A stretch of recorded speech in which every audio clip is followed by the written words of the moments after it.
24 na sinyales na may magandang ginagawa ang Diyos sa buhay mo. Una, may mga bagay na hindi natuloy kahit gustong-gusto mo. Pangalawa, nailalayo ka sa mga taong hindi mabuti para sa iyo. Pangatlo, natututo ka mula sa bawat pagsubok. Pang-apat, mas nagiging matatag ang pananampalataya mo. Panglima, may mga oportunidad na darating sa tamang oras. Pang-anim, nakakabangon ka kahit maraming pinagdaraanan. Pang-pito, mas pinipili muna ang kapayapaan kaysa gulo. Pang-walo, nararamdaman mong hindi ka nag-iisa sa laban ng buhay. Pang-siyam, mas nagiging mapagpasalamat ka kahit sa maliit na biyaya. Pang-sampu, unti-unti kang gumagaling mula sa mga sugat ng nakaraan. Pang-11, natututo kang maghintay ng may pagtitiwala. Pang-12, mas nagiging malinaw ang direksyon ng buhay mo.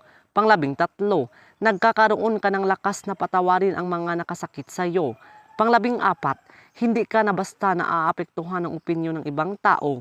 Pang-15, mas nagiging maingat ka sa mga desisyong ginagawa mo. Pang-16, nakikilala mo ang tunay na mga taong nagmamalasakit sa iyo. Pang-17, nagkakaroon ka ng kapanatagan kahit hindi mo kontrolado ang lahat. Pang-18, mas madalas mong piliin ang tama kaysa madali. Pang-19, nakakakita ka ng pag-asa kahit sa gitna ng kahirapan.